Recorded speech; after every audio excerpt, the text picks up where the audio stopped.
what's going on with the music. Karma? You'll find it hard to sleep tonight.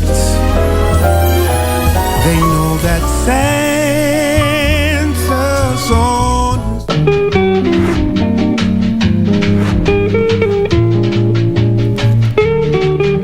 Okay, ulinipatia hii physical. I gave it to Mrs. Vicky to give it to you because you're the coordinator. Mheshimiwa, mimi niende nyumbani mtafute huyo Mrs. Vicky. Why are you going? Okay, na kulisache wanasema walituma foodstuff ya 500,000.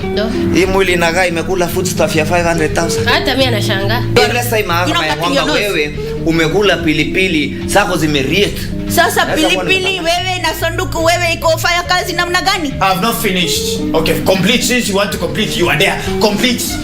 Complete. Urongo mtupu. Huyu mtu naona mapo ya size yake. Is very nosy. Umemaliza maswali?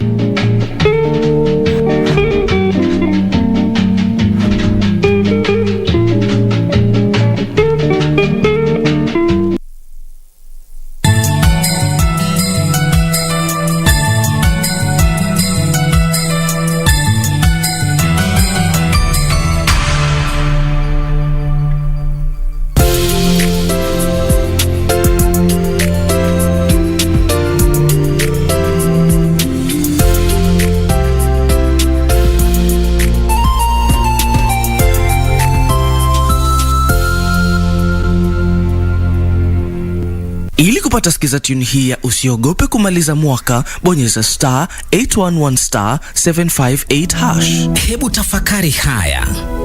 Mpemba haogopi mvua ndogo, msasi haogopi mwiba, mshoni haogopi sindano.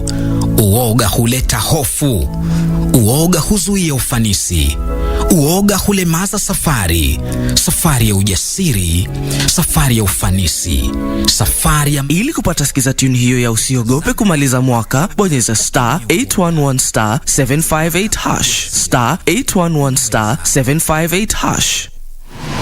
Log on to the KBC website at www.kbc.co.ke to get the latest breaking news, entertainment, sports, politics, lifestyle or business trends from Kenya and around the world. Never miss new episodes from your favorite TV shows, reruns and movies. Just stream online or watch live on your YouTube channel at KBC Channel 1 TV shows. For the day's biggest stories, trustworthy news and family entertainment, log on to KBC Channel 1. Watch what you want anytime, anywhere.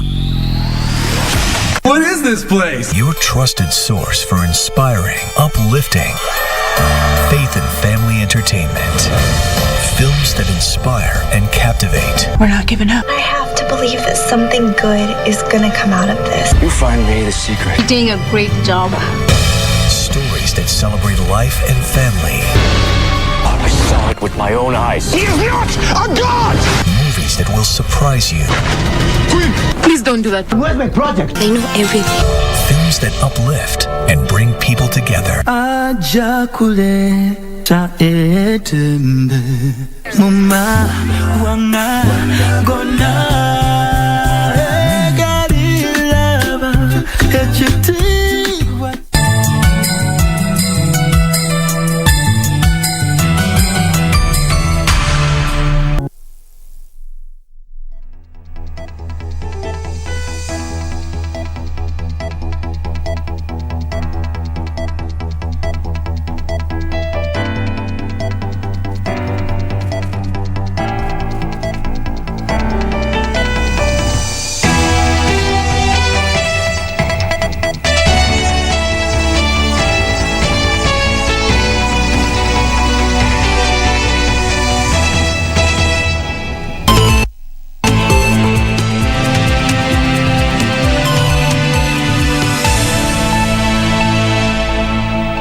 Good afternoon. This is Lunchtime News. Well, we have so much in store for you. Some of the issues that we shall be taking a look at is matters of health. We shall also be taking a look at matters politics. At the same time, we shall be taking a look at matters security. Well, my name is Wambiru, sign language interpreter. is Lensa Odingo, and to kick us off, we cross over to Kisumu County, where police are holding a truck driver of Rwandese nationality over the death of a boda boda rider along the busy Kisumu-Busia highway. According to eyewitnesses, the boda boda rider was first hit by a bus that was heading to Busia, making him lose control before he was crushed to death by the truck that hit him from behind. The truck driver, who was arrested about a kilometer from the scene of accident, claimed he was not aware of the accident that had killed the boda boda rider. The deceased body was moved to Jaramogi Oginga Odinga Referral Hospital mortuary, while the suspect is being held at Kisumu Central Police Station.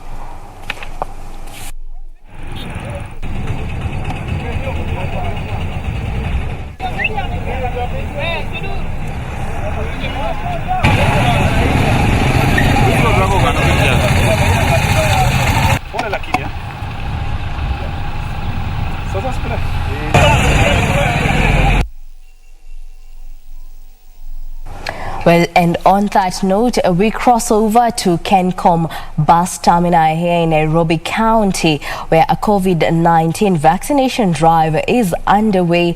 And we now join our reporter Ruth Wambiru, who is at the scene and has more details on what is going on. Now, Ruth, kindly bring us to speed.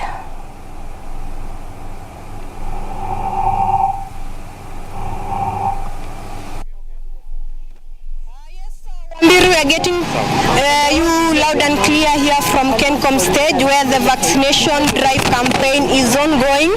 As the government said, most people will miss essential services if they don't get this vaccination. So it's a call, it's a rallying call to all Kenyans to make sure that they visit the nearest health center, whether it is private or public, and get the vaccination drive. And the Ministry of Health, in conjunction with NMS, have arranged for a vaccination here at Kencom, whereby people are getting vaccinated. As you can see behind me, there is a tent here, and the queue is getting longer, and Kenyans are coming out in large numbers. I think it will be good for those who have not got their jab to make sure that they arrive to the nearest health facility or a tent where they can get this vaccination drive. And I have here Lilian Mutua, who is the head of health and promotion at NMS. He will tell us about. Welcome, Lilian. Thank you. Some people are asking whether you are rolling out the booster shots. We are not rolling out the booster shot. We are still giving the first and second doses. Our Ministry of Health and the national government has not rolled out the booster doses for Kenya. So we are still giving the first for those who have not received. And for those who have received prior, we are giving them the second doses. The only other bit is that for the age of people who are receiving COVID-19 vaccine, it has been stepped down to 15 years old. So between 15 to 18, they can still get their vaccine using their birth certificates. So is it that Africa, the virus is not so severe, or what? Why are you not rolling out the booster vaccine? What we know that we have researches going on, we have data that are collected, and it is upon the ministry at the policy level to give directive of when to start the booster dose, just like they are the ones who told us to start vaccination. So they are the ones who know how the trends are going. They are the ones who can really assess and know where Kenya is at, and through the office of the CS, we will be able to be told when this can happen. So this drive is for people who have not gotten maybe their first and second. We are giving for the ones who have not received their first dose, and also giving the second doses for those who are already due. Yes. Okay. Thank you so much. Wambiru, as the queue is going, I can maybe speak to one or two people who are queuing here to tell us what's the drive that has taken them to come to get this booster shot today. I have a gentleman here.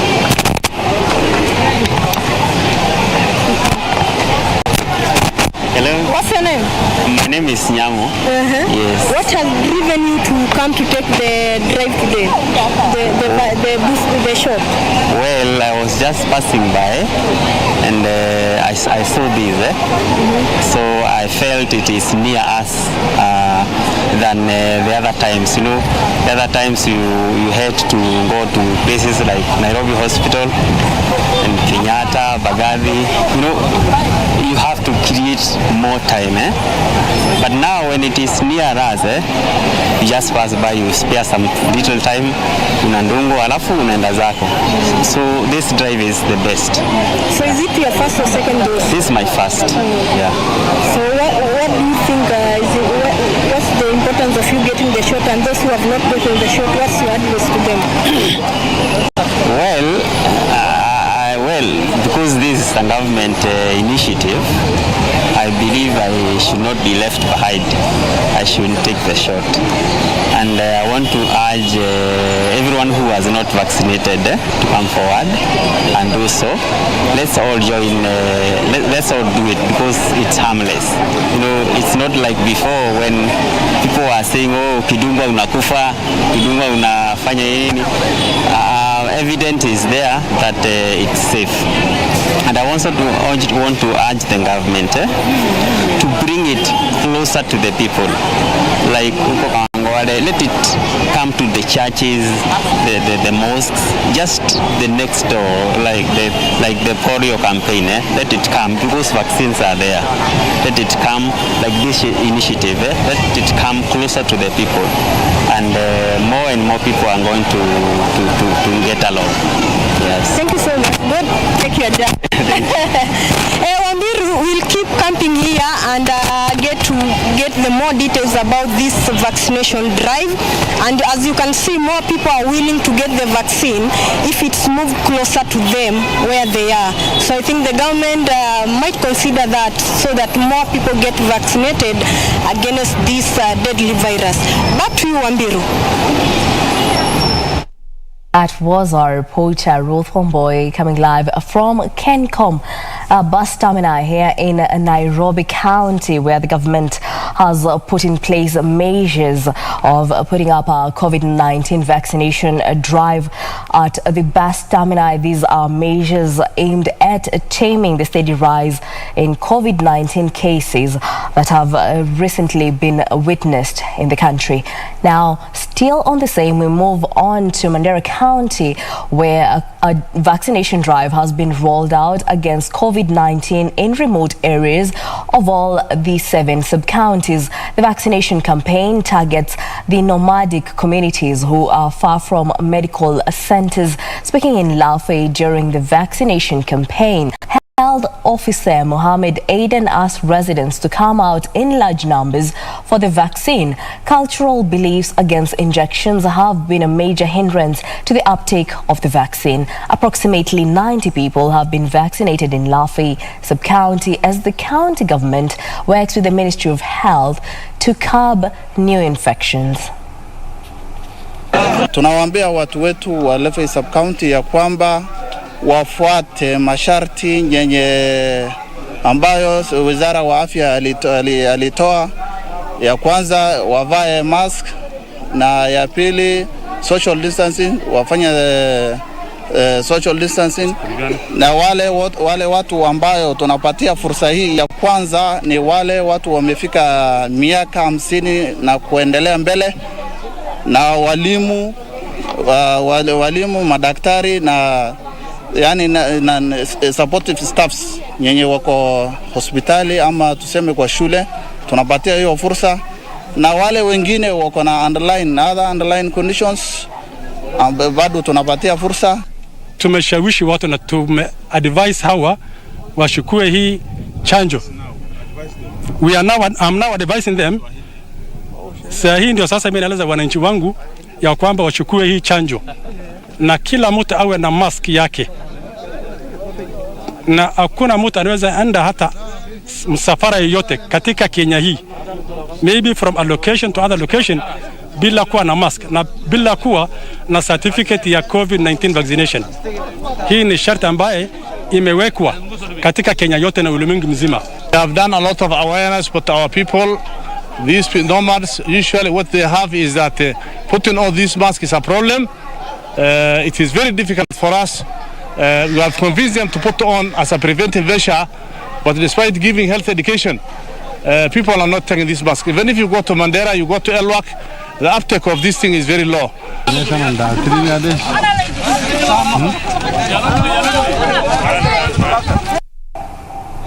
In other news, security has been beefed up in the coast region ahead of Christmas and New Year festivities in anticipation of a high number of visitors. Now, Coast Regional Commissioner John Elungata says visible security will be in place alongside intelligence surveillance across the region before and after the celebrations. Elungata, in the meantime, is urging holiday makers to strictly observe COVID-19 protocols. Has begun witnessing increased human traffic as both local and international visitors arrive for the Christmas celebrations. Coast Regional Commissioner John Elungata assured locals and foreign holiday makers of tight security for their safety. We also know that many people also bring the kids here to enjoy the ocean and the many swimming pools that we have. We have of recent seen children drowning because of neglect. We would want parents to be sure that when they go to these places, the children are also safe. Elungata, who was accompanied by the Coast Regional Police Commander Manasseh Musyoka, asked the management of worship places and the general public to cooperate with the security personnel and volunteer information on any suspected person or illegal activities. Because the government has put in place everything. Everything is in place. And I believe if all of us would observe that, then we wouldn't have any issue whatsoever. Remember, coastal region is a destination for both international tourists and local tourists, which is a booster to the economy, particularly of this country and also of this region. Musyoka urged bar owners and other entertainment joints to ensure total adherence to COVID-19 protocols. He added that police will work closely with the National Transport and Safety Authority in the enforcement of traffic regulations, saying public service vehicles and other motorists to follow traffic rules. Reporting for Lunchtime News, I am Stephanie Akiri. Still in Mombasa County, an immense traffic snarl-up along the Makupa Causeway in Mombasa County has left hundreds of commuters stranded for hours after a fuel tanker lost control, blocking the road. Now, hundreds of commuters have been delayed out and into the port city, and traffic police have had a busy morning controlling the traffic, with hundreds of commuters delayed from getting in and out of the city. Now, the tanker has been removed and traffic is now flowing, but at a slow pace. Our reporter Michael Mandinga is on this scene and brings us more details on this. Mandinga. Good afternoon to you, Wambiru. Indeed, the traffic police had a very busy morning trying to control the traffic with commuters who were stranded along this Makupa Causeway. As my cameraman will show you, there is a heavy traffic snarl-up all the way from Makupa Police Station, all the way going a stretch 2 to 3 kilometers behind, all the way to Mikindani and Jomvu. And the real cause of this traffic snarl-up, there is a fuel tanker which lost control, veered off the road and lied on side, thus causing a heavy traffic jam. The police indeed had a very busy time trying to control the traffic, with commuters complaining they are stranded. Those coming in and going out of Mombasa town really had a very hard time. But the traffic police, the traffic boss in the coastal region has advised those using this highway to be very careful. Those approaching this area around the Makupa Causeway should be very careful, and to other commuters to be courteous enough while using this road, of course, to see on those who to give way and also to take their chances, and also advising the commuters to be very keen while using this road, and to those lorry drivers also to be very careful on this road. But another problem which is not really a problem but something manageable, just right behind me is the construction of the Makupa Bridge, thus making it making it difficult to have two lanes, one coming to town and one going out of town. So basically what they're using only one road. And the other side of the road is the construction of the bridge. So they're just using the upper road, which is being used being used by those going in of Mombasa town and those going out of the island. But what is starting at the moment is just the advice to those commuters to ensure that they be very careful while on this road, and of course to take into account that wherever they are going, what is more important is just their security, just to ensure they are okay and make sure that the traffic rules are followed to the letter. That's all we have at the moment from Mombasa town, and back to you, Wambiru. Well, that was our reporter Michael Mwandiga with an update of the traffic snarl-up that has been witnessed at Makupa Causeway earlier on today. Now we move on. A family from Lupingazi village in Embu County is in agony following the disappearance of their son over a month ago. 24-year-old taxi operator Kevin Kimanthi, also known as Mnati Kobe, went missing after he was hired by 3 unidentified men to ferry them to Siakago town and has since not been traced. Kobia is said to have made last contact with colleagues on the fateful day, promising to come back but never returned. Tuka notice apote aonekani juu hawezi maliza siku 2 bila kuja nyumbani. Sasa hii ilikuwa siku ya 3 ndio nikaenda nikapiga report. Tangu nipige report tumekuwa tukishughulika lakini hatunjapata yeye. The family says efforts to reach him that evening were futile as his phone had gone off, prompting them to report to Central Police Station in Embu 3 days later. Sasa akapigia rafiki yake, akamwambia sitaweza kufika kwa nyumba, nimepata customer. Tena akiwa kwa njia akasema I'm on the way to Chicago. Simu ya 3 ikawa mtenja. His car was found abandoned near Siakago town and towed to the area police station, and only his national identification card was found in his car. Kama kuna mtu yoyote anaweza kuwa na habari yake, mahali anaweza kuwa ako, atunjulishe ama ajulishe kituo cha polisi kilicho karibu na yeye. At least tutakuwa tumefurahia juu tunamumiss na mambo yake imesimama na tujui yako wapi. Tumemtafuta kila mahali lakini hatunjampata. Kobia is said to have been preparing to venture into politics and was to contest as a member of county assembly. His colleague Charles Kenywa reported that it has been difficult for him to come to terms with his colleague's mysterious disappearance since he was with him on the material day and he never showed any sign of distress or fear.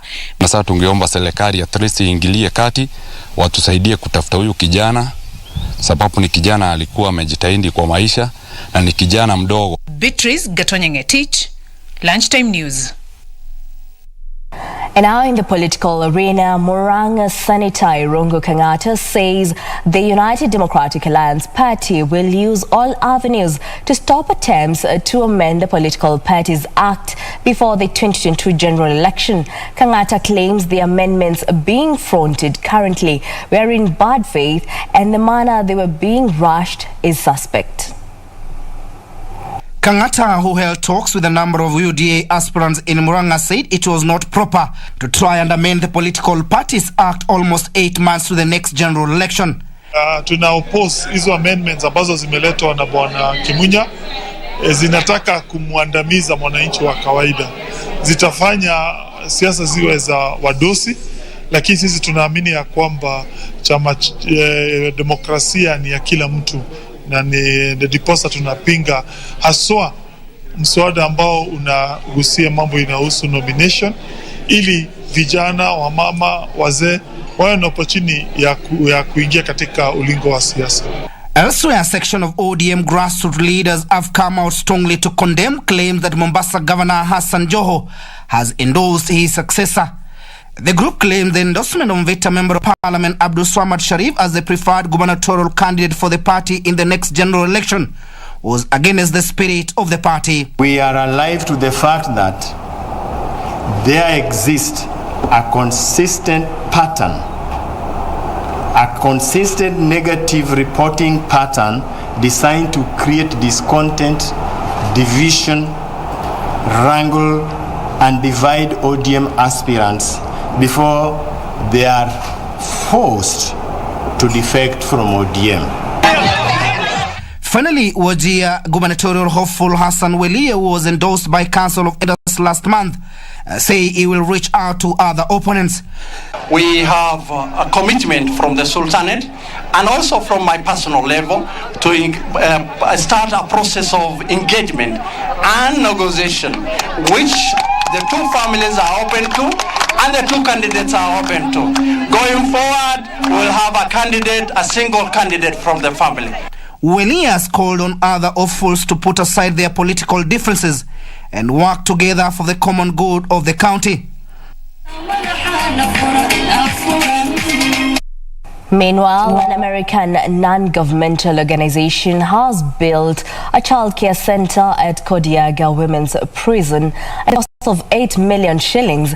The center will mostly cater for over 15 children whose mothers are in prison. Speaking during the handing over of the facility, the director of the foundation, Patrice Andia Carter, says she was touched by the welfare of the children whose mothers are in prison. That's why it was named Carter's Foundation Child Development, for the children that are innocent here to be able to develop skills and strategies for them to be able to grow up into society. Carter says her vision is to visit other correctional facilities and set up such centers that will benefit children to develop without being deprived of the opportunity to learn and integrate with the outside world. You can build a school for the prison. The children from the prison can go into the school systems as a primary, secondary, and high school facility. That will be my heart desire for the next assignment. She called on Kenyans to embrace prisoners and come out to help them integrate with society. I would encourage you all to take out the opportunity to come and really visit the prison so you can really see that they're just like us. They deserve a second chance. For Lunchtime News, Emma Machoka. Busia Governor Sospita Ojamong has accused legislators from the county for not taking the legislative role in parliament seriously. Ojamong said MPs have been a big letdown, allowing the country to run into debt. The Busia County boss claimed government is surviving on borrowing 3 billion shillings daily to run the country, something he said threatens the future stability of the nation. Tulipowacha bunge, tuliwacha deni ilikuwa karibu 1.2 trillion. Hawa wameenda huko, wameenda kufunika masikio na macho. Deni sasa hii ni karibu 9 trillion. Nyinyi mnaumia hapa mkiona tu, mnafikiria ati mnaakilishwa huko. Kumbe mjamaa amelala huko tu. Kila siku tunakopa karibu bilioni 3 kuendesha serikali yetu. Jambo lingine. Still on matters held, Kiambu Governor Dr. James Nyoro has urged politicians to desist from politicizing family planning at the expense of exposing the electorate to poverty.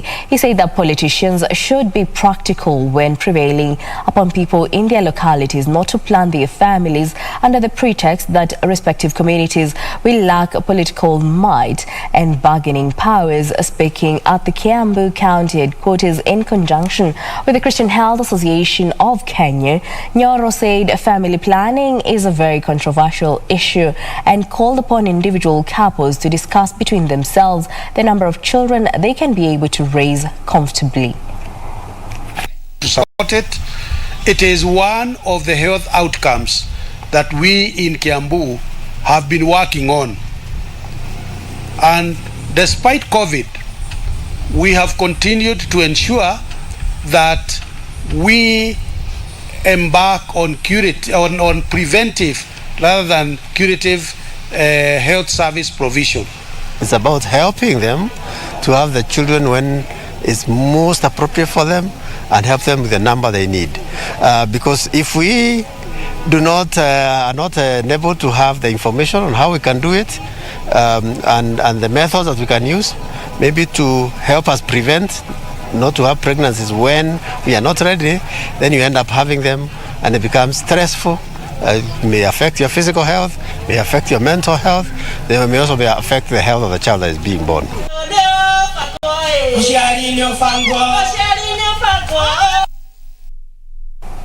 Moranga Water and Sanitation Company has waived accrued water bills amounting to 500,000 shillings for the less fortunate families. The move is a relief to many who would have gone without water during this festive season.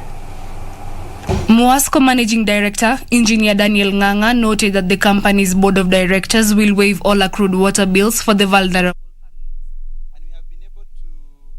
Waiver close to 500,000 shillings in terms of water bills for those people who are vulnerable and are not able to meet pay their bills. We have been able to stabilize the reticulation systems. People are able to get water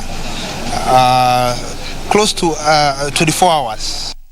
One of the beneficiaries, Agnes Wairimu, lodged the company, stating that it has been difficult for her to settle her bill. Wale wa mama wazee wamebahatika matangi, wale wenye wamekuwa na mashida, wenye hawajiwezi, tumekuwa na bahati. The company also gave 50 water tanks to the locals to help them harvest water during the raining season, besides donating foodstuff to the less fortunate. Well, that report brings us to a fast break here on Lunchtime News. Don't go too far. More news coming up.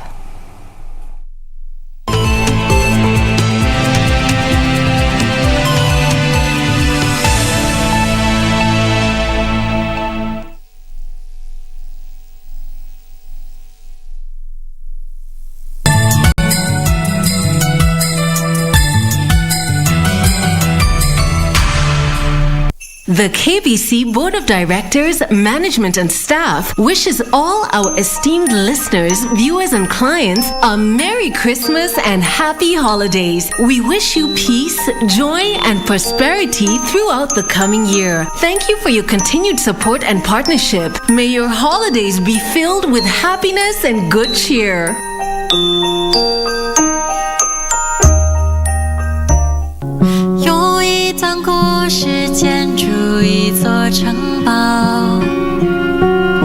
He stole our game, so then I stole his. If the law should get involved, he and I will be punished. You're innocent. If you meddle in my business, like you already did once, I'll think less of you than I do of Jaijo Wei. Those who hide things from me aren't qualified to work with me. Hao-Kang! Let my son out! Open the doors, Hao-Kang. Let me talk to him. I'll be your father now. What did you say? 有一段故事建筑一座城堡，会放进去好久不再。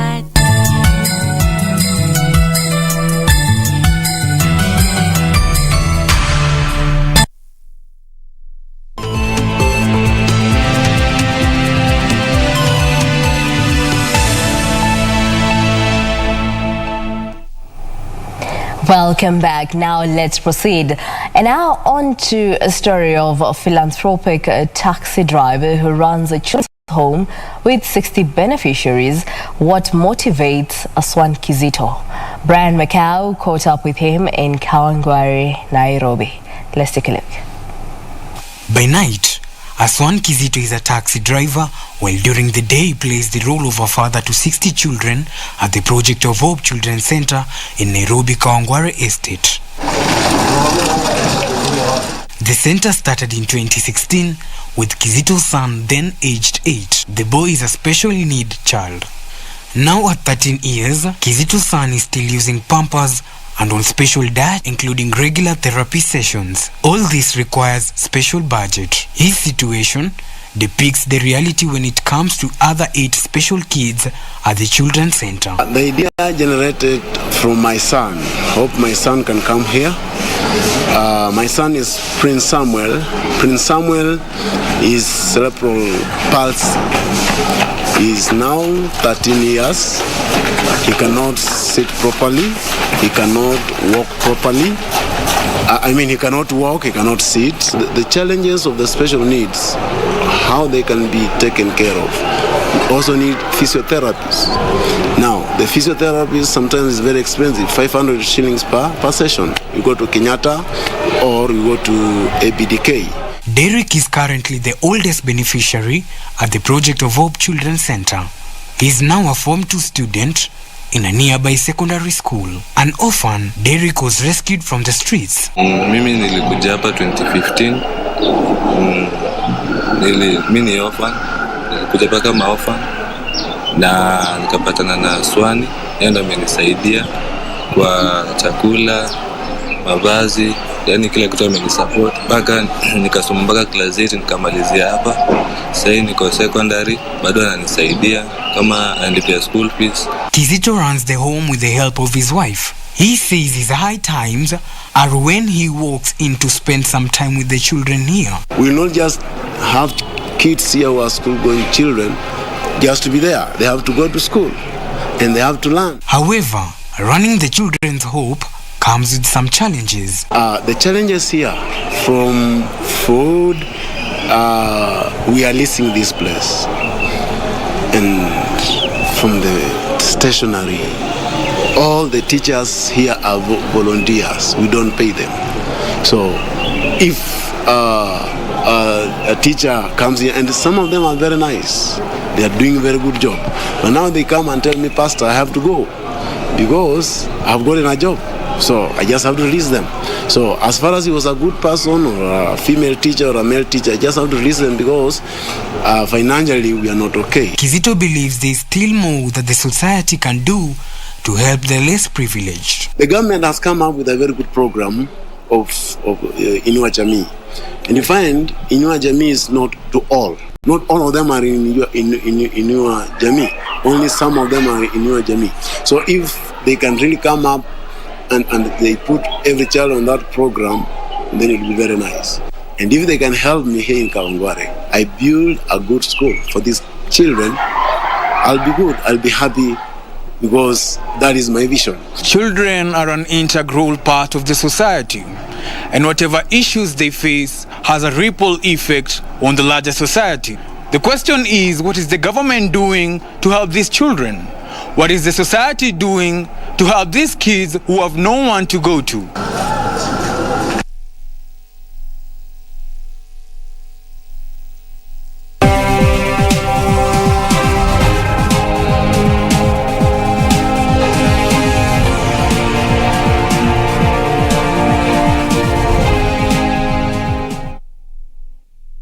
Now let's talk business.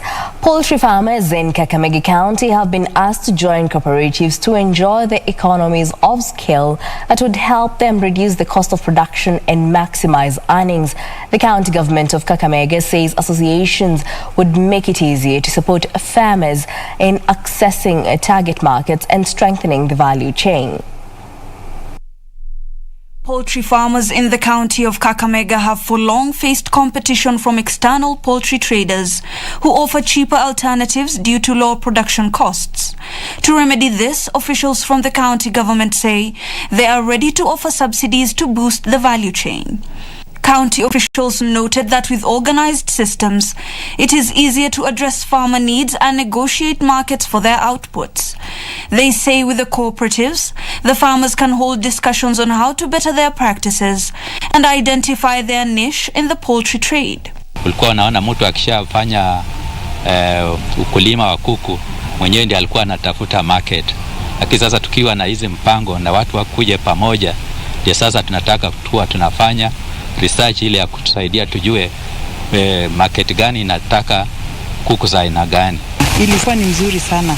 Kama wakulima tunaweza kujoin cooperative na hiyo cooperative ikuwe strengthened na ministry yetu ili iweze kutusaidia kama wakulima tuweze kuaccess funds, tuweze kuaccess inputs kwa bei nafuu ili tuweze kufanya ukulima. Farmers have been receptive to the idea, noting that reduced cost of feeds and a means to have their complaints addressed will drastically improve their returns. Reporting for Lunchtime News, my name is Hibak Said. The United Kingdom's hospitality industry is experiencing millions of cancellations as COVID-19 cases surge to record highs, with many people choosing to stay away from busy pubs and restaurants. Following advice from England's Chief Medical Officer Chris Whitty to be cautious, many consumers are choosing not to socialise ahead of Christmas. Here are the details of these and other news from across the borders. Christmas should be peak season for UK's bars, pubs and restaurants, but pubs are facing disaster, with potential risk of going out of business. The British Beer and Pub Association says there were 3 million cancelled bookings in the second week of December alone. Pubs in London Soho would normally be packed on the last weekend before Christmas, but now most are quiet and some have closed their doors. The guidance from the government to limit social interactions and shift to working from home has put the hospitality industry into lockdown, pushing down sales in pubs in parts of London by as much as 70% compared to the same time in 2019. The UK confirmed 91,743 new cases in the last 24-hour period, bringing the total caseload to 11.45 million.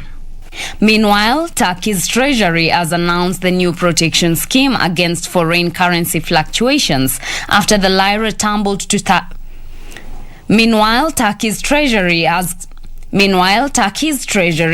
announced a new protection scheme against foreign Turkey's treasury has announced a new protection scheme against foreign currency fluctuations after the lira tumbled to 13 to $1, which is an all-time low against the US dollar. According to the policy, the central bank will publish the US dollar buying rate daily at 11 a.m. local time to calculate the exchange rate differential. People can then choose between different deposits accounts with a maturity of 3, 6, 9 or 12 months. If the yield remains below the exchange rate difference between the account opening and its maturity date, despite the earned interest, the ministry will compensate the depositor.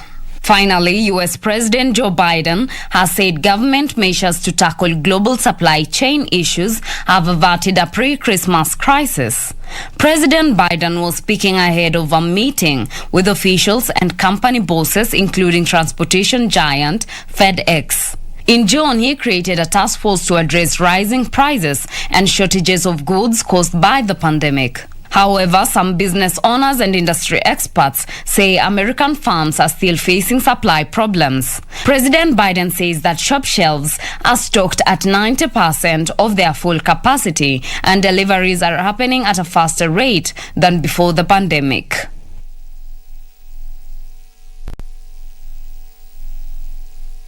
Now, the news digital credit providers will now be required to give defaulting customers a 1-month notice before listing them on the Credit Reference Bureau. This is part of the new regulations that the Central Bank of Kenya has drafted to regulate the digital lending industry. The regulations also bar digital credit providers from sharing customers' data with third parties. The CBK has published the regulations a day when the CBK Amendment Bill 2021 is expected to come into force today. Of disorder and public complaints, sobriety appears to be settling in the digital credit industry. This follows the enactment of the CBK Amendment Bill 2021 that puts digital lenders under the supervision of the Central Bank of Kenya. So we've been putting it in place. We hope to have it sort of launched maybe in the second quarter, so April, let's say, of next year. To guide the regulations, CBK has now published the draft Digital Credit Providers Regulations, which cover the licensing, governance and credit operations of online lenders. The regulations make it illegal for lenders to use threats, intimidation or violence when recovering their loans. Lenders will now be required to have at least one physical office with qualified employees before being issued with a license by CBK. The opening, relocation or closure of lenders' offices will require approval from the central bank. The draft regulations also compel lenders to put in place appropriate policies, procedures and systems to ensure the confidentiality of customer information and transaction. Any person who contravenes the provisions of the preceding regulation commits an offence and shall be liable upon conviction to a fine of 500,000 shillings or imprisonment for a term of 2 years or both. The CBK says these regulations and the CBK Amendment Bill 2021 seek to ensure that credit lenders are running a legitimate business that is backed by law that protects the lenders and their customers. Regina Manyar reporting for Lunchtime News.